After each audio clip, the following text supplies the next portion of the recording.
Polythene যত কম ব্যবহার করা যায় আমি ততটুকুই ব্যবহার করার চেষ্টা করি, মানে যতটুকু না চললেই না।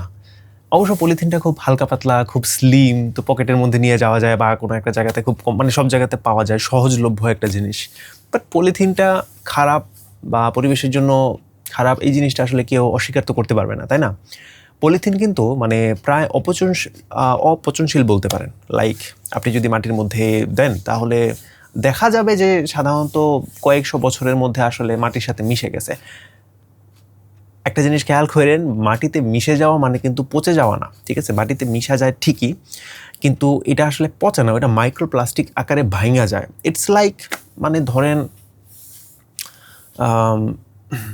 একটা মিশ্রি, একটা তাল মিশ্রিকে যখন আপনি গুঁড়া গুঁড়া করে ফেলবেন, এটা চিনির মতো মিহি হয়ে যাবে, মিক্স হয়ে যাবে। এরপর আরও যখন গুঁড়া গুঁড়া করবেন তখন দেখবেন যে এটা একদম মানে গ্লুকোজের মতো একদম পাউডার হয়ে গেছে। তেমনই মানে প্লাস্টিক বা পলিথিন যখন মানে বছরের পর বছর, শত বছর যখন যায়, তখন এটা মাটির সাথে সময়ের সাথে ঘর্ষণ করতে করতে এই জিনিসটা আসলে ভাগ হতে হতে, বিভক্ত হতে হতে মাইক্রোপ্লাস্টিক হয়ে যায়। কিন্তু এটা তখনও অক্ষত থাকে, ঠিক আছে? এটা পচে না, এটা প্রায় অপচনশীল বলতেই পারেন, ঠিক আছে? অনেকে বলে যে মিলিয়ন মিলিয়ন বছর লাগে এই জিনিসটা মানে পুরোপুরি মিশে যেতে। আই ডোন্ট নো, আমি এখনও মানে ফ্যাক্ট সম্পর্কে আমি একটু কম জানি। তো পলিথিন জিনিসটা যে খারাপ এটা তো মানে অস্বীকার করার মতো কিছু না। এবং এই পলিথিনের এই মাইক্রোপ্লাস্টিকগুলো কিন্তু আপনার খাবারের সাথে মিশে যায়, ঠিক আছে? খাবার বলতে এই যে মানে মাছের মধ্যে কিন্তু এখন বর্তমানে মাইক্রোপ্লাস্টিক পাওয়া যাচ্ছে, ঠিক আছে? এই মাইক্রোপ্লাস্টিকগুলো কিন্তু আমরা পরবর্তীতে খাচ্ছি, বাচ্চারা খাচ্ছে। So this is a problem. তো আমার যে অভ্যাসটা, আমি এই অভ্যাস সম্পর্কে আজকে একটু বলবো যে বাজারের মধ্যে আমি তো যাই হচ্ছে গিয়ে বাজারের যে ব্যাগ আছে না, ওই ব্যাগগুলো নিয়ে যাই। প্লাস্টিক, ওই বাজারের ব্যাগটাও পলিথিন বা ওই প্লাস্টিক টাইপেরই থাকে, বাট ওইটাকে রিইউজ করা যায়, এটা হচ্ছে মেইন জিনিস। আমি এর আগেও একটা ভিডিও বানিয়েছিলাম যেই জায়গার মধ্যে আমি পানিকে রিইউজ করার ব্যাপারটা বলছিলাম, আমি আই কার্ডে দিয়ে দিব। পানিকে রিইউজ করে কীভাবে পানি বাঁচানো যায় সেটা সম্পর্কে আমি বলছিলাম। আজকে পলিথিন রিইউজ করে বা পলিথিনের ব্যাগ, মানে বাজারের ব্যাগ ব্যবহার করে পলিথিন কমানোর যে ব্যাপারটা, অভ্যাসটা, ওইটা সম্পর্কে আমি একটু বলবো। বাজারের মধ্যে কিছু কিছু ব্যাগ আছে যেটা হচ্ছে কি আপনার না, আমি একটু গুছাই নি, দাঁড়ান, আমার মাথার মধ্যে একটু গুছাই নি। By the way, welcome to this channel. আপনি তো জানেন যে এই চ্যানেলটার মধ্যে আনস্ক্রিপ্টেড কথাবার্তা হয়, মানে লিটারালি জাস্ট একপাক্ষিক আড্ডা হয়, ঠিক আছে? কোনো স্ক্রিপ্ট থাকে না, কোনো এডিটিং হয় না। আমাকে একটু সময় দিয়ে না, আমি একটু কথা গুছাই নিই। বাজারের মধ্যে এরকম কিছু প্রোডাক্ট থাকে যেই জিনিসগুলো আসলে পলিথিন ছাড়া নেওয়া যায় না, যেমন ধরেন আটা, ময়দা, সুজি, এইসব জিনিস, ঠিক আছে? এইগুলো তো পলিথিন লাগবেই। অথবা পলিথিনের বদলে কাগজের ঠোঙ্গাও ব্যবহার করা যায়, কিন্তু কাগজের ঠোঙ্গাটা একটু বেশি দামি। পলিথিন হচ্ছে আপনার 60 টাকা থেকেও পলিথিন পাওয়া যায়, 60 টাকা কেজি দরেও পলিথিন পাওয়া যায়, 100 টাকা কেজি দরেও পলিথিন পাওয়া যায়। আর মোটা টোটা বা একটু বড় হলে 150-200 টাকা কেজি পাওয়া যায়। কিন্তু কাগজের ঠোঙ্গা আসলে একটু দামি হয়, পার পিস হয় 1 টাকা থেকে 3 টাকা। তো কেজি দরে যদি আপনি কিনেন, হ্যাঁ, কাগজের কেজিও 150 টাকা, কিন্তু ওই 150 টাকা কেজির মধ্যে আপনার পিস থাকে খুব কম, ঠিক আছে? যে জায়গাতে 300 পিস পাওয়া যায় 1 কেজির মধ্যে পলিথিনের ক্ষেত্রে, কাগজের মধ্যে হয়তো পাওয়া যায় জাস্ট 100টা বা 120টা, এরকম, মানে আমি যতটুকু জানছি আর কি। তো এখন পলিথিনটাই ম্যাক্সিমাম অ্যাভেলেবেল থাকে। তো কথা হচ্ছে এরকম অনেক প্রোডাক্ট থাকে যেগুলো মানে পলিথিন নিতেই হয়, যেমন আটা, ময়দা, সুজি। তো এইগুলা বাদে অন্যান্য যে প্রোডাক্ট আছে ওইগুলো আপনি পলিথিনে নিয়েন না। যেমন সহজভাবে বলি, একটা মানুষ যখন হাটে যায়, হাটের মধ্যে তো আর এক জায়গা থেকে সব কিছু কেনে না, বিভিন্ন জায়গাতে দামাদামি করে, দরদাম করে, বার্গেনিং করে, যেটা কিনা আমাদের অ্যাকচুয়ালি খুব দারুণ একটা অভ্যাস, ঠিক আছে? বার্গেনিং ছাড়া কিন্তু বাংলাদেশের মানুষের মানে এটা জমে না আসলে। বার্গেনিং হচ্ছে একটা উৎসবের মতো, দামাদামি হচ্ছে একটা উৎসবের মতো। তো এক একটা জায়গা থেকে এক একটা জিনিস কিনে, তাই তো? যেমন ধরেন এই জায়গা থেকে ফুলকপি কিনলাম, ফুলকপি নিল একটা, অনেক মানুষই ফুলকপি নিল একটা পলিথিনের মধ্যে। সামনে আরেকটা জায়গা থেকে ঢেঁড়স পছন্দ করলাম, ঢেঁড়সের মধ্যে ঢেঁড়সটা নিল আরেকটা পলিথিনের মধ্যে। সামনে কোনো একটা জায়গাতে পেঁয়াজ কিনলাম, সেখানে আরেকটা পলিথিনের মধ্যে নিল। সামনে আরও একটা জায়গার মধ্যে থেকে মানে মেবি অন্যান্য শাকসবজি কিনলাম, সেটা আরেকটা পলিথিনের মধ্যে নিল। মুদির দোকানে গেলাম, সেই জায়গার মধ্যে আবার পলিথিনের ব্যাপার স্যাপার। মানে ওনার কাছে যদি একটা ব্যাগ থাকতো, ওনার কিন্তু এই যে এতগুলো মানে 5 থেকে 10টা পলিথিন ব্যবহার করে ফেলছে বা নিয়ে ফেলছে, এতগুলো পলিথিন ওনার আসলে লাগতো না।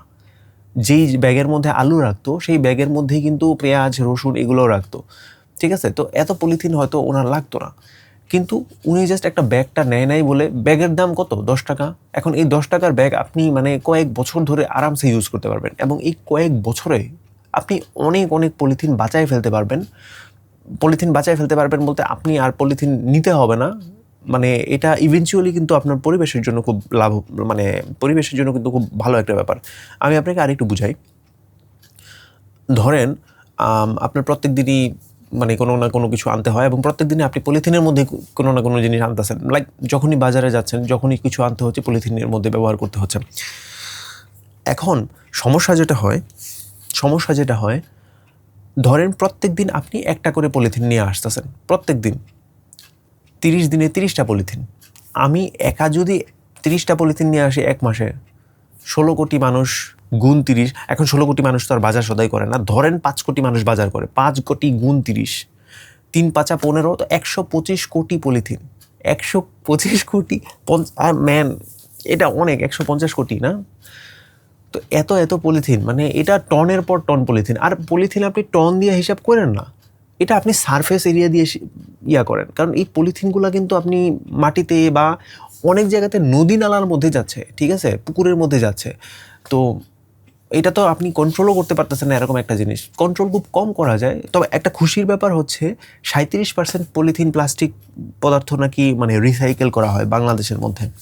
মানে আই ডোন্ট নো এটা সত্যিকার অর্থে 37% কিনা, যদি হয় তাহলে এটা আমাকে আসলে একটু আশ্বস্ত করছে এই নিউজটা, আমার খুব ভালো লাগতেছে। যদি 37% আসলেই মানে রিসাইকেল করা হয়, this is actually good thing.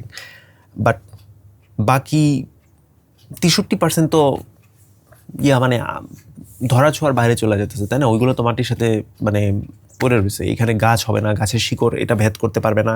তারপর যদি নালার মধ্যে ম্যানহোলের মধ্যে যদি পড়ে যায় তাহলে পানি পাস করতে পারবে না। সো জিনিসটা তো খুব খারাপ, তাই না? জিনিসটা তো খুবই খারাপ। এবং অনেক জায়গাতে মাছ টাছ এই জায়গার মধ্যে আটকা পড়ে যায়। তারপর পাখিরা এই জিনিসটা, মানে ছোটো ছোটো পলিথিন যেগুলো আছে ওইগুলা আপনার পাখি ওই জিনিসটাকে খায় ফেলে। এবং মানে অনেকে বাথরুমের মধ্যে অনেক কিছু ফালায়, পলিথিন জাতীয়, রাবার জাতীয় জিনিসপত্র, you know what I mean, ঠিক আছে? ওইগুলো এইভাবে আসলে ফালানো উচিত না, ঠিক আছে? তো যেই অভ্যাসটার কথা বলতেছিলাম, আপনি যদি ব্যাগ ব্যবহার করেন তাহলে সবচেয়ে বেশি ভালো হয়। আমার একটা এক্সপিরিয়েন্স সম্পর্কে বলি। এই চ্যানেলটা আসলে আমার এক্সপিরিয়েন্স এবং আমার চিন্তাভাবনা রিলেটেডই হয়। আমার চিন্তাভাবনা এবং এক্সপিরিয়েন্স ব্যক্ত করি। আমার একটা এক্সপিরিয়েন্স ছিল, আমি একবার বাজারের মধ্যে গেছিলাম, তো মানে যে মুদি দোকান থেকে আমি সদাই টদাই কিনতেছিলাম, ওই জায়গার মধ্যে আমি বললাম যে উনি মানে পলিথিনের বড় ব্যাগ দিচ্ছিল আর কি। তো আমি চট করে অন্য একটা দোকান থেকে একটা ব্যাগ কিনে নিয়ে আসছি, 10 টাকা দিয়ে একটা ব্যাগ কিনে আনছি। তো আমি বললাম যে হ্যাঁ এই জায়গার মধ্যে দেন, এটা বারবার ব্যবহার করতে পারবো। তো তখন উনি আমাকে বললো যে এটা তো অপচয়, মানে একটা ব্যাগ মানে 10 টাকা দিয়ে আপনি কিনে ফেলছেন, এটা তো অপচয়। তখন আমি মানে আমার কাছে খুব কষ্ট লাগলো, বা জিনিসটা হয়তো ওনাকে বোঝাতে তখন হয়তো আমি ব্যর্থ হয়েছিলাম। কারণ উনি যদি এই কথাটা বলতে পারে, সমাজের অন্য আরও 10টা মানুষ কিন্তু এই কথাটাই বলবে যে 10 টাকা দিয়ে যদি বা 20 টাকা দিয়ে যদি আমি একটা ব্যাগ কিনি, এটা যদি অপচয় হয়। ওনারা আসলে লং টাইমে জিনিসটা দেখতে পারতেছে না। যেমন ধরেন আমি আজকে 10 টাকা দিয়া একটা ব্যাগ কিনলাম, যেই ব্যাগটা আমার বছরে শত শত পলিথিনকে রিপ্লেস করায় ফেলতে পারবে। মানে প্রত্যেক দিন যদি একটা করে পলিথিন আমি ব্যবহার করি বা এক্সট্রা নিয়ে আসি, তাহলে 365 দিনে 365টা পলিথিন এই একটা ব্যাগ রিপ্লেস করে ফেলতে পারবে। এমন একটা ব্যাগ আমি 10 টাকা দিয়ে ইনভেস্ট করে এই এতগুলা জিনিসকে আমি রিপ্লেস করে ফেলতে পারছি। এখন লং টার্মে যদি চিন্তা করি, আমার পক্ষ থেকে 365টা পলিথিন মাটির মধ্যে মিশলো না, আমার পক্ষ থেকে 365টা পলিথিন নদী নালা ম্যানহোলের মধ্যে গিয়ে আটকালো না, আমার পক্ষ থেকে 365টা পলিথিন মাছের পেটে বা পাখির পেটের মধ্যে গেল না। So I am very happy about it. আপনি একটা জিনিস চিন্তা করেন, ভবিষ্যতে যখন আজ থেকে 20-30 বছর বা 50 বছর পর আমাদের পরবর্তী প্রজন্ম যখন পলিথিনের জন্য আই ডোন্ট নো মানে কতটুকু খারাপ অবস্থা হবে, আমাদের ভবিষ্যৎ প্রজন্ম যদি কোনো প্রবলেমে ফাঁসে, প্রাকৃতিক কোনো প্রবলেমের মধ্যে, এখনই তো মাইক্রোপ্লাস্টিকের অনেক জঘন্য একটা অবস্থা হচ্ছে, তো আমার ভবিষ্যৎ প্রজন্ম যদি ফাঁসে, পরিবেশটাকে ঠিক করার জন্য, প্রকৃতিকে ঠিক করার জন্য যেই পরিমাণ খরচ হবে, তার তুলনায় আমার এই 10 টাকা ইনভেস্ট করাটা খুব নস্যি, খুবই সামান্য। সো আপনারা এই জিনিসটা সম্পর্কে একটু ভাববেন এবং আপনাদের মতামতটা আমাকে একটু জানাবেন, ঠিক আছে, কমেন্ট বক্সের মধ্যে, যে আপনি আসলে কী করেন কী না করেন। পলিথিন অবশ্যই সহজলভ্য। এবং আরেকটা জিনিস, সবসময় বাজারের ব্যাগ আসলে ক্যারি করা যায় না, এবং আমরা সবসময় তো আর মানে বাজারের ব্যাগ তো অনেক বড়, তাই না? অনেক সময় থাকে যে আমরা এখন এত বড় ব্যাগ আসলে যখন আপনি একদম অনেক বাজার করে নিয়ে আসবেন, আলু কিনবেন, পেঁয়াজ কিনবেন, মুদি দোকান কিনবেন, হ্যাঁ, অনেক কিছু কিনবেন, তখন গিয়ে এই ধরনের এত বড় বড় ব্যাগ লাগে। কিন্তু মাঝে মধ্যে এরকম জিনিস থাকে যে আপনাকে জাস্ট সামান্য কিছু, লাইক আটা কিনতে যাবেন, পাউডার কিনতে যাবেন, মশলা কিনতে যাবেন, ডিম কিনতে যাবেন, এই মানে 4-5টা ছোটো ছোটো আইটেম কিনতে হয়। তখন কী করবেন? তখনও অনেক আলসামি করে আসলে কোনো ব্যাগ নেয় না। আমিও নেই না। আমি কি নেই, আমি আপনাকে যদি ব্যাগ দেখাই, এখানে ব্যাগ নেই, আমি আপনাকে ব্যাগ দেখাই।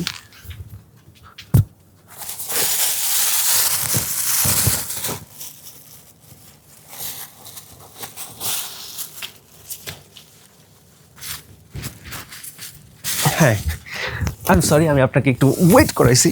এই যে আমি কিন্তু এই ধরনের ব্যাগ ব্যবহার করি। লাইক মার্কেটের মধ্যে যখন আমরা যাই, তখন কিন্তু এই ধরনের অনেক ব্যাগ আমরা পাই। লাইক আম্মা যখন 3 পিস কিনে আনে বা কোনো প্রোডাক্ট কিনে আনে, তখন কিন্তু এই ধরনের ব্যাগ পাওয়া যায়, ঠিক আছে? এগুলো কিন্তু মোটামুটি পাতলা ব্যাগ। তারপর এই যে দেখেন, এই ধরনের ব্যাগ কিন্তু মানে যখন শপিং টপিং করি, আমাদের কিন্তু, আপনি যখন ঈদের শপিং করতে যান, তখন কিন্তু এই ধরনের ব্যাগের অভাব থাকে না। বর্তমানে কিন্তু মানে ম্যাক্সিমাম মানুষজন এই ধরনের ব্যাগই দিচ্ছে। তো আমার কাছে আরও অনেকগুলো ব্যাগ আছে এই জায়গার মধ্যে। তো আমার রুমের মধ্যেই এতগুলো ব্যাগ আছে। আচ্ছা, এটা তো একটা কোম্পানির ব্যাগ, আমি করব না, এটা যদি স্পন্সর করে তাহলে আমি করবো, এটা যদি দেখাবো। আচ্ছা, তো এই ধরনের ব্যাগ আমার কাছে আছে। তো আমি এই ধরনের ব্যাগগুলো ব্যবহার করি আর কি বিভিন্ন জায়গার মধ্যে, ছোট ছোট যে শপিং, এই জায়গার মধ্যে কিন্তু আপনি অনেক কিছু নিতে পারবেন। লাইক এটা কিন্তু ভালো বড় আছে। লাইক এখানে আমি আটা, ময়দা, ডিম, তারপর মানে বেসিক কিছু শাকসবজি, মানে আলু, পেঁয়াজ, মানে অনেক কিছু নেওয়া যাবে এখানে। লাইক মানে আমি আপনাকে দেখাইতে পারতেছি না কোনো কিছু ঢুকাইয়া, ঠিক আছে? কিন্তু এটা কিন্তু মোটামুটি অনেক বড় একটা ব্যাগ। তো এই ধরনের ব্যাগের মধ্যেও কিন্তু অনেক কিছু নেওয়া যায়। তো সবসময় যে আপনাকে বাজারের ব্যাগ ব্যবহার করতে হবে এরকম না। তবে আমি আরেকটা জিনিস ফেস করছি, যে আমি যখন মানে আমি আমার যেই কম্পিউটার কিনছিলাম, তো একটা রিনাউন্ড ব্র্যান্ড, আচ্ছা আমি নাম বলে ফেলি, এত কাহিনী করার কোনো ইয়া নেই। আমি স্টারটেক থেকে আমি বিভিন্ন কম্পিউটারের ব্যাগ কিনছিলাম। তো আমার স্টারটেকের অনেক বড় একটা ব্যাগ ছিল, ঠিক আছে? ওরাও তো ব্যাগ দেয় বিভিন্ন প্রোডাক্টের জন্য, তাই না? তো এখন আমি দেখা গেল যে ওদের ব্যাগটা আসলে ভালো, খারাপ না।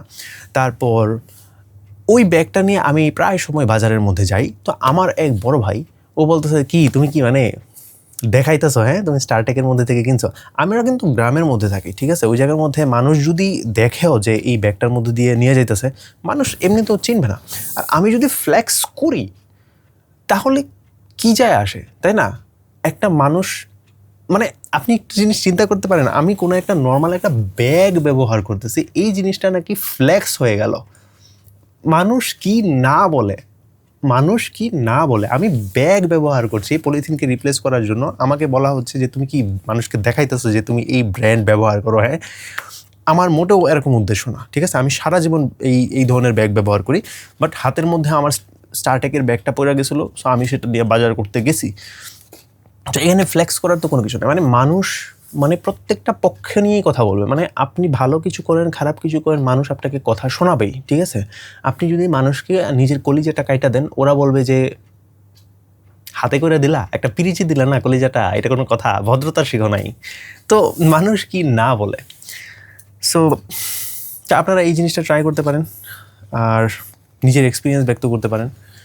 আমি ভাবছিলাম আজকে খুব তাড়াতাড়ি এই ভিডিওটা করতে পারবো, বাট একটু দেরি হয়ে গেল, না 14 মিনিট 15 মিনিট হয়ে গেল। বাই দ্য ওয়ে, এই চ্যানেলটার নাম হচ্ছে নাইম ইজ টকিং, যে জায়গাতে আমি 365 দিনের একটা চ্যালেঞ্জ নিছি, যে আমার নিজের মনের কথা না, আমার মানে নিজের বিভিন্ন জিনিসের চিন্তাভাবনা বা আমার জীবনে যা কিছু হয়েছে সেই সব জিনিস সম্পর্কিত এক্সপিরিয়েন্স আমি আপনাদের সাথে শেয়ার করব। আপনি কমেন্ট বক্সে আপনি যেই জিনিসটা জানতে চান বা যেই ধরনের টপিকে ভিডিও চান, সেই টপিকগুলো আপনি আমাকে বলেন। সেই টপিকে যদি আমার কোনো এক্সপিরিয়েন্স থাকে, আমি সেই এক্সপিরিয়েন্সগুলো নিয়ে কথা বলতে পারি। আর যদি না থাকে এবং আমার যদি সামর্থ্য থাকে, আমি সেই এক্সপিরিয়েন্সগুলো গ্রহণ করব বা সেই এক্সপিরিয়েন্সগুলো বানাবো আমার জীবনে। এরপরে গিয়ে আমি হয়তো সেই সম্পর্কে কথা বলবো। তো এক্সপিরিয়েন্স আর চিন্তাভাবনা নিয়ে এই চ্যানেলের মধ্যে কথা হয়। আজকে পলিথিন নিয়ে কথা বললাম, কালকে হয়তো, আচ্ছা কালকে কী নিয়ে কথা বলা যায়?